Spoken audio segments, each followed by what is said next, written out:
The guys behind the From Corner to Corner podcast are diving deep into Montgomery County High School sports with the Community Trust Bank Coaches Corner. Join us as we talk local high school athletics with your local coaches. Whether you're a student athlete or a screaming fan, this is the place to turn to get the inside scoop before the next big game. And now it's time for the show with Sean Kiper, Neil Payne, Adam Muncy, and Wes Crouch.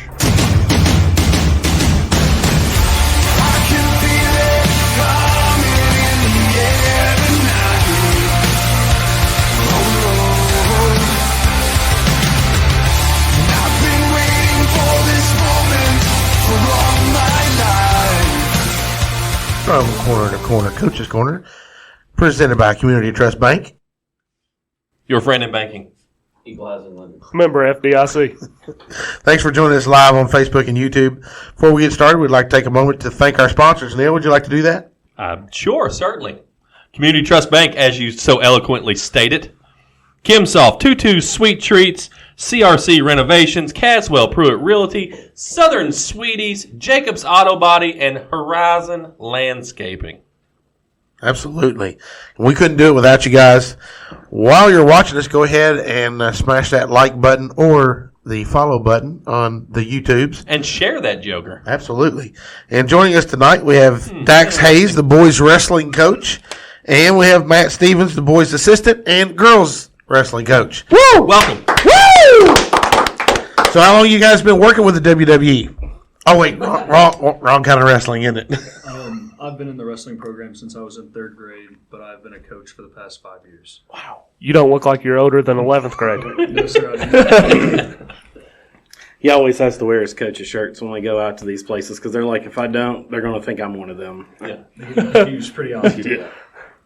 Has there ever been anybody that you all have just been outmatched against and you was like, hey, coach, now's the time. Just pull it out. I got the singlet in the back pocket. I have several kids offer me their singlet before matches pretty often.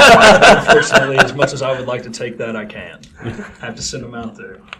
They frown upon that, though. If you remember, there was a lady that did that. She was a grown woman, played basketball. Basketball, I do remember that. Yeah, that wouldn't work out well. Well, I mean, if you're not cheating, you're not trying, is what they say. Also, during COVID, wasn't there a guy that tried it too? Yeah. And turned out he was like 32, 33. It's like the movie The Benchwarmers where I am 12. Yeah. Maria! So, so you all have already started practicing. That started October 15th. Yes. This is the first year of the girls program. Yes. So, my first question is, how's the turnout been? Like, what has been the noise being about actually having a female program? Last year we actually started, it was not sanctioned, but we had a girls team. We had 11 girls last year. This year we have 12. I mean, it's a pretty good turnout for it to be a fresh, brand new sport. Last year the girls were wrestling on the boys' teams. If they wanted to wrestle, they wrestled against the boys. Yeah. So now, what has been the precipitation statewide been? Are we going to have, like, most schools that have a male team, do they also have a female team? You just said precipitation. Did I? Did I? It rained. Participation. Now, I'm not even sure what I said. You said it, and I looked at Wes, and he was laughing. I was like, okay, he did. He definitely said it. Well, whatever. Words are hard. So every team that has a boys team, we suspect also has girls teams? right. So are they joint tournaments that you all go to, or will the girls have their own tournaments and separate from the boys? There will be several tournaments where there are boys tournaments and girls tournaments happening in the same gymnasium or within the same school facility. But then we also have tournaments there will only be girls at this tournament. Like, we have a tournament in Lafayette on a Friday night. We'll wrestle a girls tournament on Friday night, and then me, him, and the boys team will come back on Saturday morning and have a boys tournament. Okay, cool. Now, do we have any girls that can compete at the state level this year? Yes. We actually have 3 girls right now that are ranked in the state. One of them is an 8th grader. It's Bailey Dua. Wow. Then we have Brooklyn Banfield. She's ranked. And then the third one is Aubriana Porter. Okay. So That's pretty good. I mean, Yeah. you look at a fourth of your team's ranked in the state already. Yeah. So awesome. So how many meets will the girls wrestle this year? I think I have them for about 10. 10. Okay. Yeah. All right. And then after their is it regionals, district regionals? Like what's the postseason look like for So wrestling? with the girls, it's different this year. They have to see how many schools are going to participate in having girls teams. Once those are all loaded to the KHSAA, then they're going to decide whether we're going to do regionals or if they're just going to send every girl to state. That's what they did last year when it wasn't sanctioned. The Coaches Association actually put on a state tournament for them last year.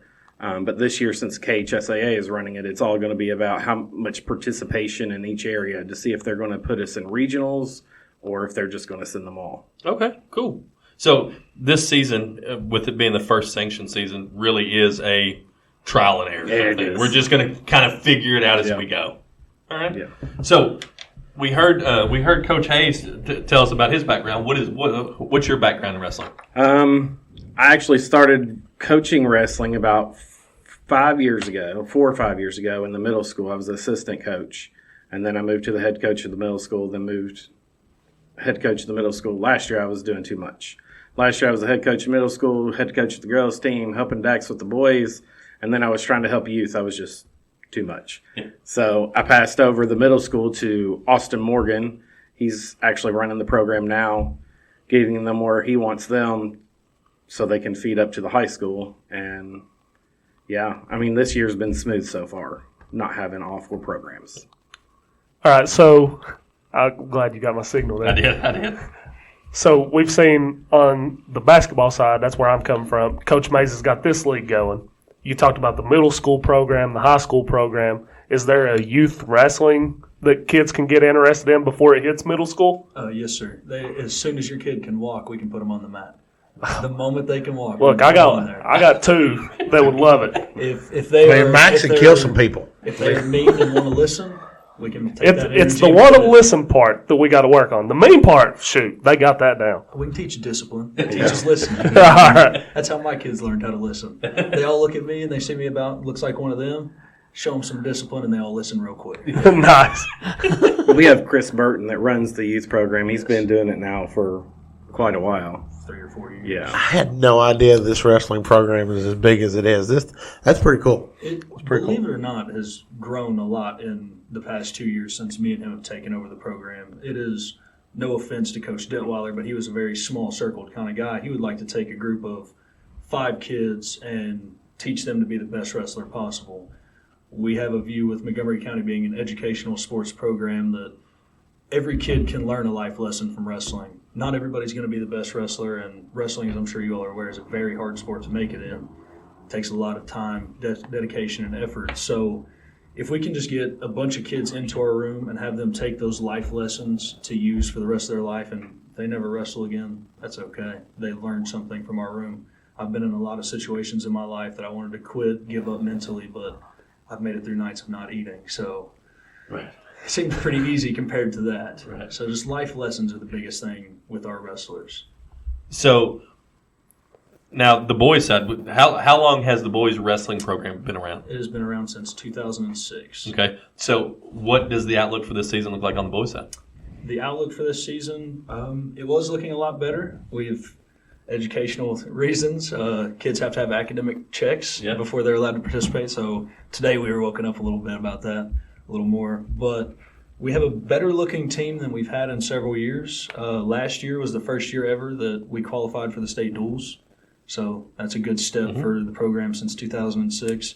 And I only plan to keep growing incremental steps. Unfortunately, in wrestling, you don't go from being the lowest team to the state champs in a year turnaround. So just slow building.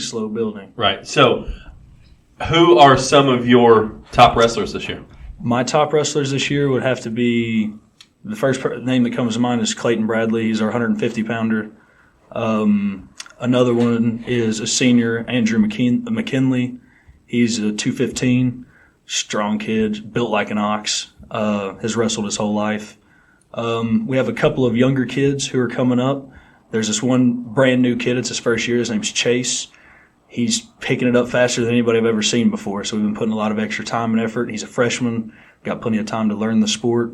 Only other one I could think of that would be a big name to watch out for would be actually two. We have three. Jeez, I just keep thinking of names. Noah Weisbach, he's a freshman. He's picking it up really well. Triton Ambergy, he is a sophomore. He had to sit out the past 2 seasons. He had a shoulder injury and then had his toe broken by one of our coaches during a practice, so he sat out last year. And then have a young kid named Braden Markwell. He's a really hard worker, works very hard.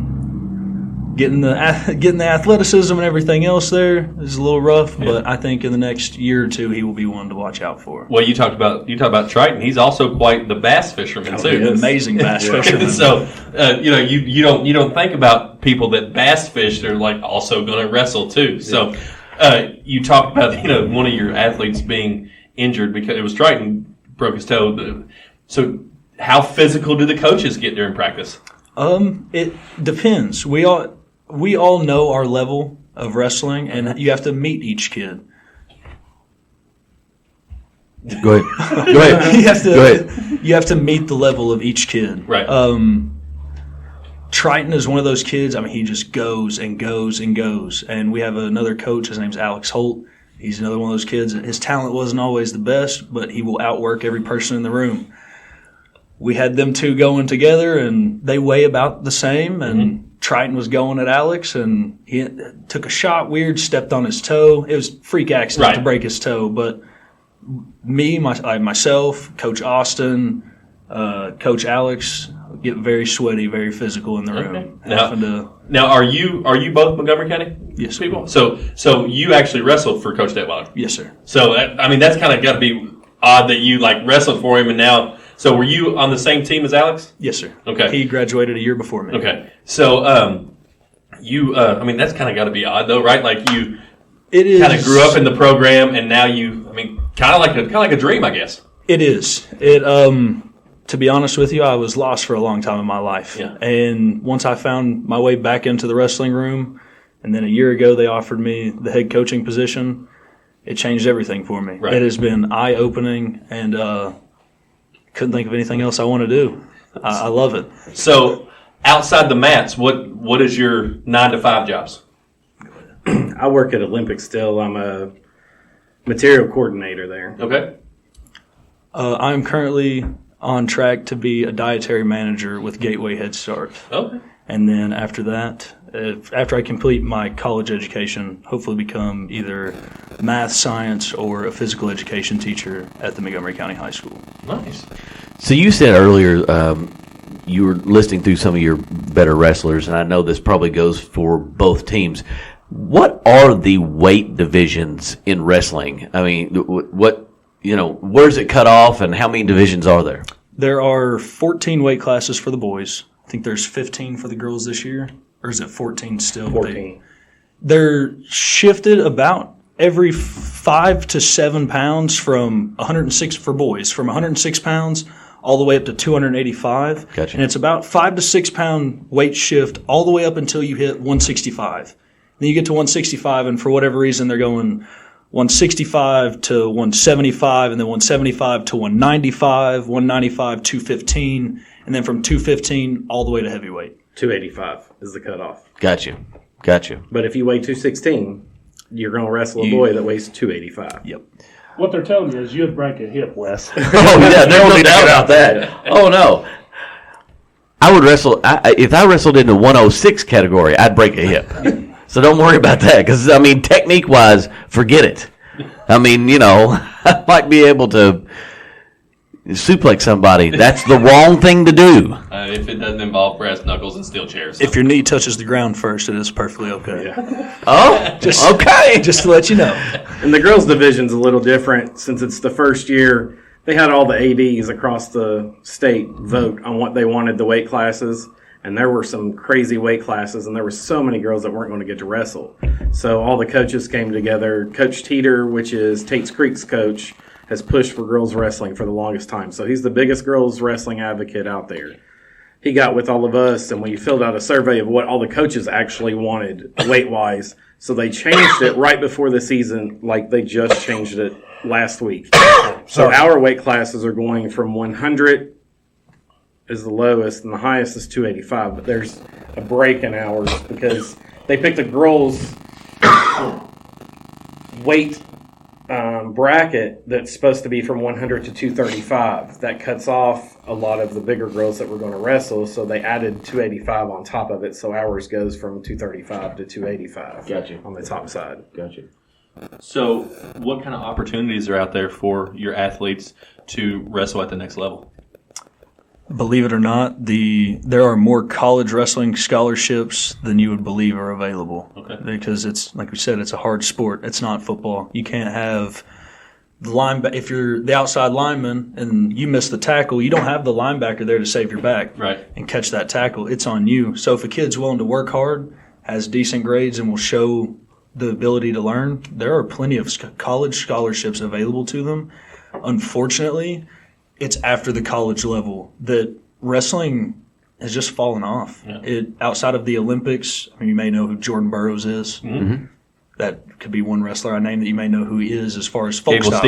Gable Steveson. Yeah, just recently went over into WWE. I mean, that's one transition, but it's Brock Lesnar. That's probably the biggest.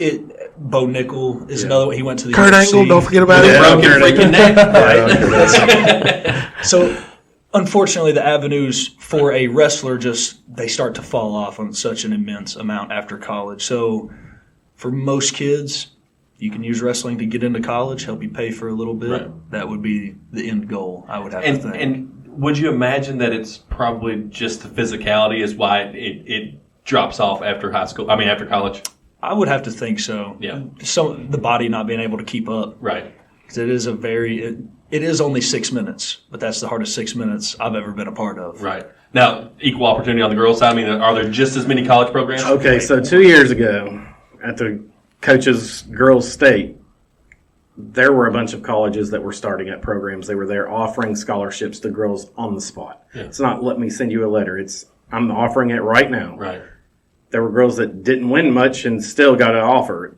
When it was over, there were still 45 available scholarships at that. Wow. So girls, if they want to go to college free ride, wrestle. Right. I say that in every one of our meetings at school that we have. Like, there is so much opportunity. Lindsey Wilson right now, you know where Lindsey Wilson is. They just started a girls program this year. So that means they're going to be looking for every single weight class.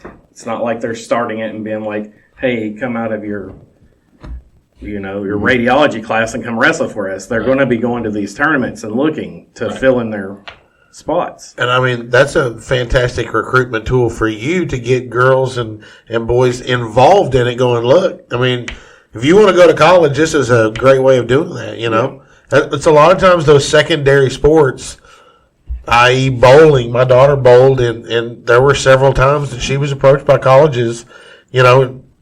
You just never know. Golf is like that. A lot of those secondary sports that are the ones that can offer some of the better scholarships. Mm-hmm. Now, what programs collegiately around us have wrestling programs? There is Lindsey Wilson, and then the only other one I could think of that's close would be St. Catherine's University. That's fairly close to here.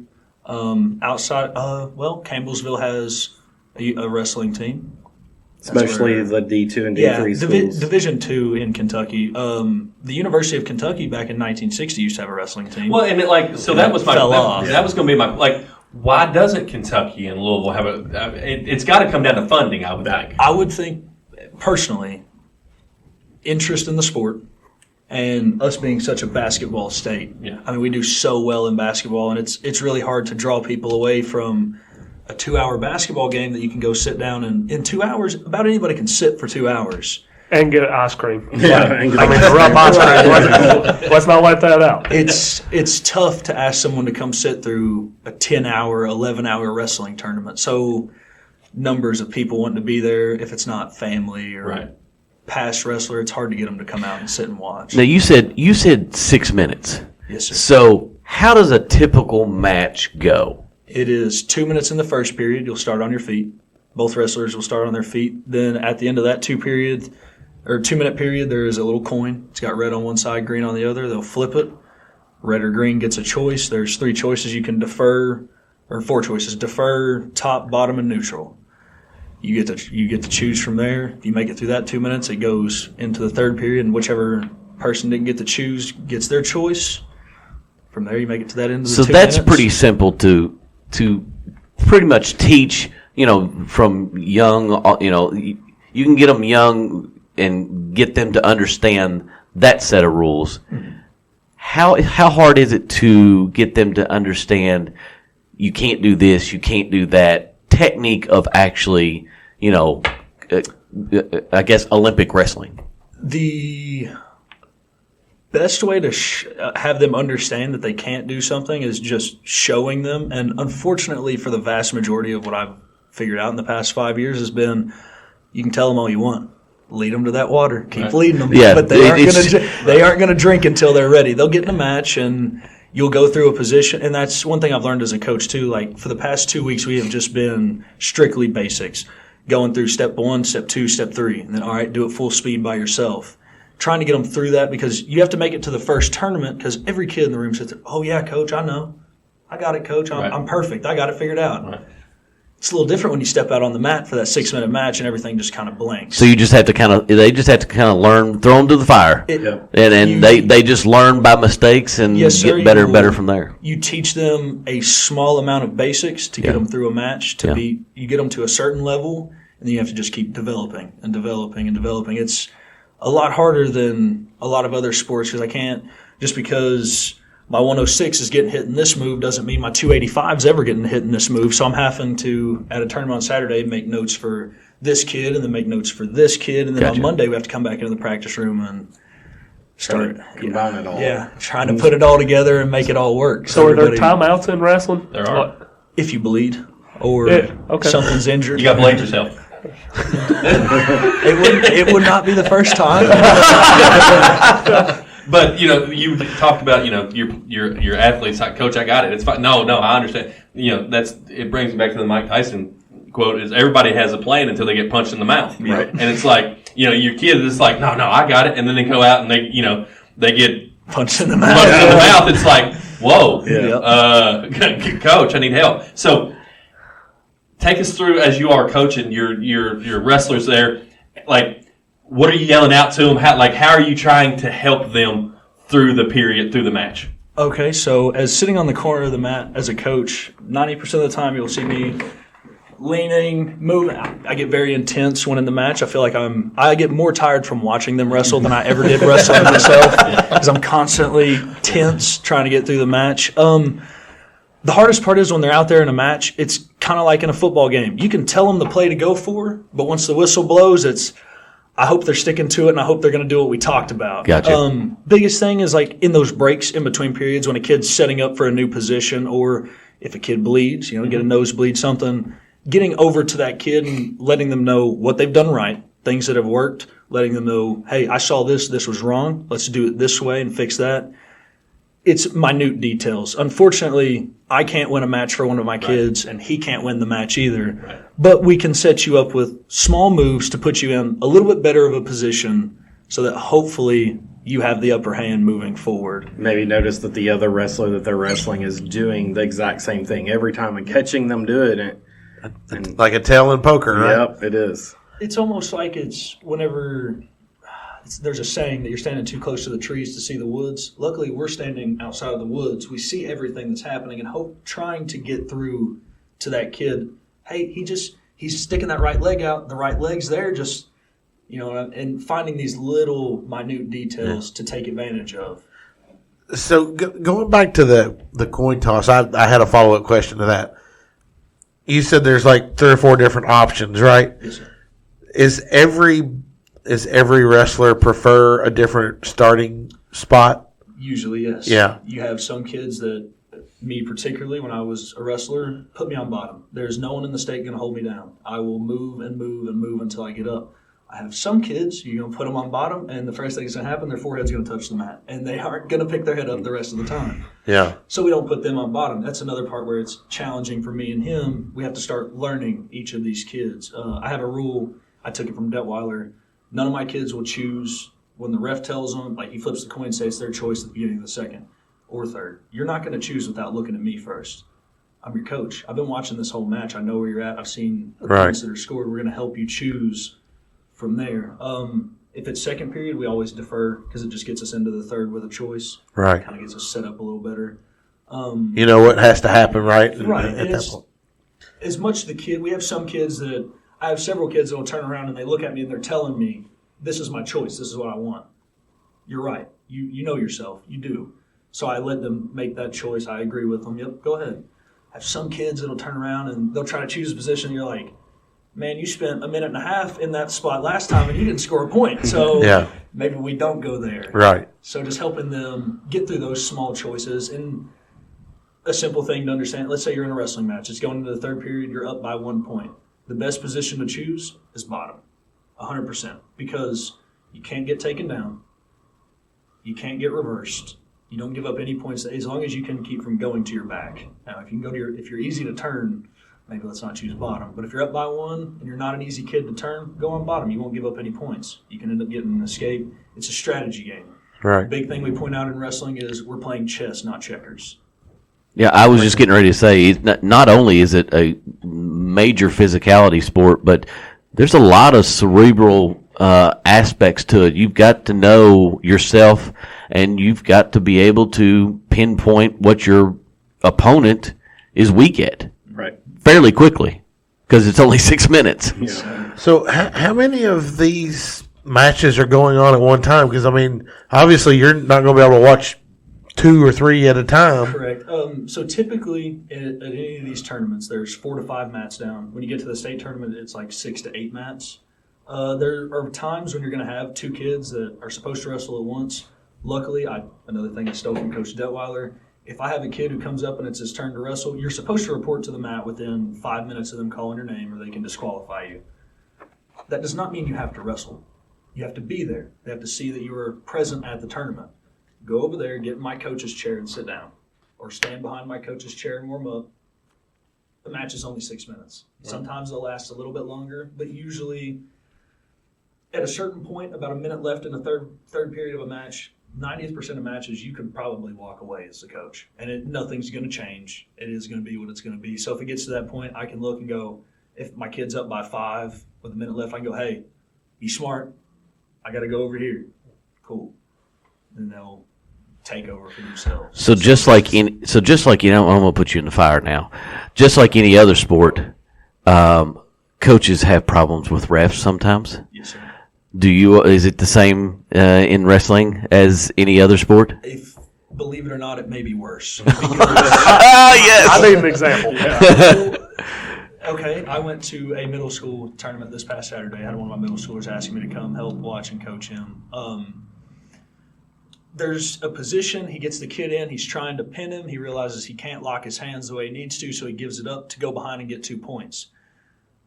The clock runs out, he's behind and has his 2 points. I'm 2, we got 2, and the ref's just staring at me. I looked at him and was like, guys, because they had a bunch of training refs there, I was like, where's the experienced ref at? Somebody get an experienced ref over here. So I end up getting out of the chair, I'm laying down on the ground, showing him everything, and looking at him like, there's no way. It's in wrestling, we argue with the refs a lot. The coaches do. Parents are really bad about it, even though they shouldn't. It's the accessibility to a ref is very easy. They come off the mat and they're sitting right on the edge where a parent could walk. So refs have been attacked in wrestling for a very long time, even to the point that every meeting we go to right before a tournament, let's make sure we're kind to the refs. We don't have very many refs left in wrestling. The biggest thing I have noticed, and I took it from Detweiler, he was very good at it, is knowing that limit. I can argue and argue and argue all the way up until the point of you're about to boot me off the mat, but then I'll say, okay, that's okay. Right. I'm not going to get my way. And the biggest thing is these refs go from tournament to tournament. It's the same ones, I'm sure, just like basketball, football. Yeah. Make a ref not like you, and you're gonna have some trouble. That stigma can carry with you, right? Right. So you got to try to be friendly to all of them as the coach. Argue for my kid for as long as I can argue, but when I realize he's not going to budge, it is subjective. So that's your call. That's your call. Is there a point like you arguing with the ref? Will that ever cost your kid a point? Like, can they take kids points away from your kid? They would not take points away from the kid, but they would if I decided for whatever crazy reason that day I just wanted to keep going with them. I was that passionate about it. They'd kick me off the mat. And that's usually team points that they take away. Yep, and they'll it's take not away individual. Yep. Gotcha. So it'll be your team's placement at the end of the tournament. So, but I never get there. I will not get kicked out of a tournament. I've told my kids, hey, if it's something you have to argue about that much, you probably didn't score the points. So I know normally you all usually have about one home meet a year. But this year, from my understanding, you all are having 4 home matches this year. Is that correct? The high school, we're having 3 home. And then middle school, we're having 2. yep. Got 3 you, for the high got school, you. 2 for the middle school. Yeah. So, I mean, it's kind of nice to be able to have those home meets. Don't have to travel as far, you're already here and whatnot. It just, there's an advantage to that? Absolutely. You said travel far. We're in Region 8 in wrestling. Region 8 has 24 teams. Oh, it's wow. literally cut off at Winchester, and we're the rest of the state. Okay, so you're all of Eastern Kentucky, basically. Martin County, Johnson County, Ashland. I don't mind going to Ashland. It's straight interstate. But when Right. you're going down to Martin County, it's 2 hours away. We have our regionals in Phelps. That's a 3-hour bus ride. Yeah. Yeah, that's not fun. Well, so let's talk about the tournament. Like, kid comes to wrestle. How many matches do they have to win to place at a tournament? So that is dependent on how many kids show up, obviously, depending on your bracket. The most matches a kid will ever be allowed to wrestle in a day is 6.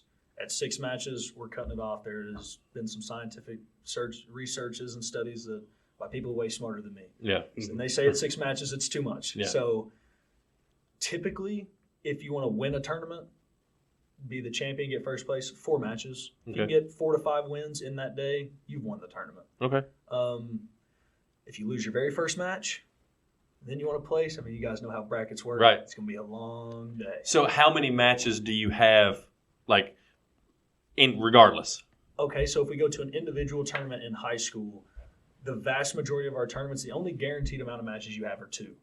Because Okay. it's all tournaments are 2 and out. Once you lose 2 matches, you're out. Okay. Unless it's duels in which you'll have how many ever matches that your team has to verse another team, and if they have a kid at their weight class. Okay.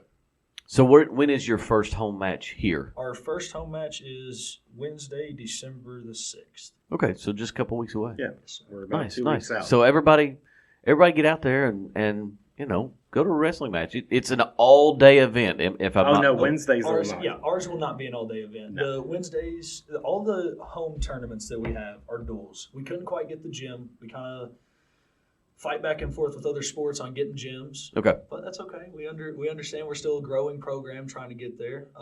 So all of ours are going to be duels on Wednesday nights for now. We are going to have 2 or 3 teams there for each of those duels. The first one we have Bryan Station and Mason County. Mason County's coming to the first one. Then our second home meet is December the 13th, which is the following Wednesday. Gotcha. And it's Bryan Station and possibly Harrison County. And the way it's going to be set up is we're going to be in the barn. We're going to have 2 mats down. Boys are going to be wrestling on one. Girls are going to be wrestling on the other. We had our first home meet last year in the barn, and it's awesome for wrestling because no matter where you sit in the barn, it's a good seat. Right. It seriously Right. is. So I think it'll go really well. Awesome. We plan Awesome. to this year, hopefully, with our senior night, make it a little bit bigger, look a little better, maybe get the band involved, get a couple of the ROTC programs involved so they can Absolutely. make it look a little nicer. And hopefully we're just going to continue to keep growing, drawing eyes to our sport, adding some people in. You have 2 young ones. You can bring them out to the mat anytime you want. Listen, I might take you up on that. It's Tuesdays and Thursdays, What time? 6 p.m. All right. That's And there's really no age. All right. No. Because the youngest one he's going to be 5 Monday. Oh, that's So perfect. Oh, yeah, that's perfect. That is All right. perfect. I mean, Ashley, sorry, he right, no. just took it another level. there was something posted about I think it might be a youth wrestling team, Yes, and like the cutoff was like age 7, maybe. Am I right? I thought I Chris saw. may have put a cutoff on I it thought this year. I'll have to look. I thought I saw a flyer was like age 7, so I was like, look, I can lie about Max being in kindergarten. I can't lie about 7. Yeah. Like, he's a tiny guy. I guess Max is getting a singlet for Christmas this year. That's funny. I do know that at a certain point that age will be dropped because the day I have my kid, the moment they're able to walk, I'm throwing them on a wrestling mat. I mean, the second they can walk, we're throwing them on there. So I have to look into that a little more. But as you were asking earlier about like numbers and recruitment and stuff like that, we've went from 8 to 15 to 20 last year and 29 this year on just the boys team. So, I mean, it's getting bigger and bigger. We're getting more kids to come out. And you have girls ranked. And now we have girls. And the girls are ranked. We have 2 boys that are actually ranked right now, too. Cool. So, I mean, it's not – we have some good kids out there. Yeah. That's awesome. So is there ever a point in time where a boy gets out of line, maybe gets a little mouthy, and you go to him and is like, hey, send Brooklyn my way. I got somebody that – Unfortunately, once they hit that 7th to 8th grade range, boys just that testosterone starts taking over. The muscle. I have plenty of boys that Brooklyn could come out there and whoop up on if she had the muscle to do it. Right. They'll muscle them back, and I think that's a lot of why for the girls' sanctioned wrestling that they're doing, they have it all the way down to 7th grade because that really is about the time whenever a boy's going to start taking over in muscle maturity, and I think that's really good is having that mix of a 7th grader could wrestle a senior because you get that experience. You might get your butt whooped, but you've done that as a 7th grader wrestling a senior. Imagine when you're a sophomore wrestling a senior. Right. And I think that was something I would like to see kind of extended into the boys, but I think the reason they don't do that is just a pure numbers thing. So. Well, guys, thanks for coming in. Hopefully everybody on Facebook has gotten some really good information about wrestling because legit, I mean, I told you, we know a lot about WWE wrestling. A lot of things. And very, very little about Olympic high school sanctioned wrestling. So thanks for coming out. But before we go, Sean, we're going to do a little roundup and athlete of the week. That's right. And I forgot to write. It's good that I Wes came has been prepared. taking notes. You did. Wes has been writing notes. Come on. I'd already printed this out by the time you all finally decided who that was. We'll first start with archery. Archery went out and took the second place finish this week. But in taking the second place finish, they did a Montgomery County team scoring record. They scored 3,236 points this week. It was the most points they've ever scored in any kind of I'm glad, 'cause event it sounds ever. like a lot of points. Sounds like a lot of points. It sounds like a lot of points. And you talk about wrestling growing. The archery team grows every year by leaps and bounds. So Chad Jones and for the life of me, The other coach. the head coach is doing a phenomenal job there. But the other side that competed this week was our swim and dive. Yep. Our swim and dive went out. I think it was just the swimming team went to a tri-state, Virginia, West Virginia, Kentucky. The Aqua Indians. The Aqua Indians. You're right. I'm glad you brought that back up. Yeah. The Aqua Indians went out, and the team was the overall team champs.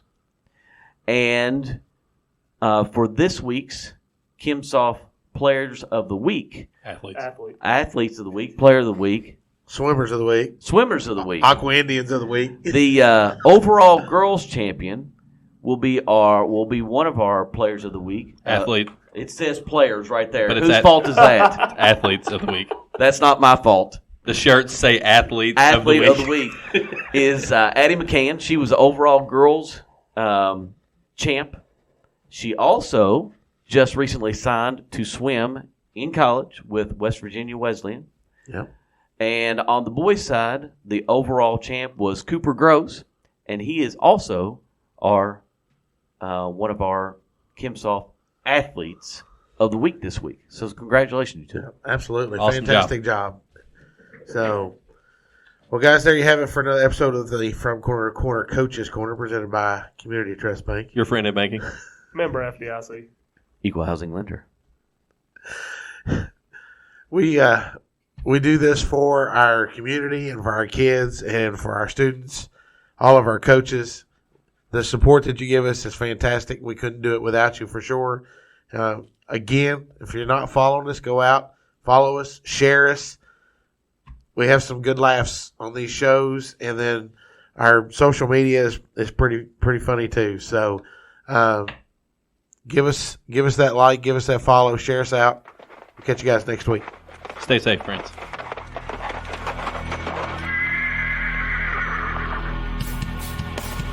The MOCO Four Horsemen would like to thank you for listening to From Corner to Corner. Be sure to go out and follow us on Twitter, on TikTok, on Facebook, Instagram, and even YouTube. Whatever podcast platform that you listen to us on, be sure to go out and give us a 5-star review. Thanks as always, and we look forward to seeing you next week.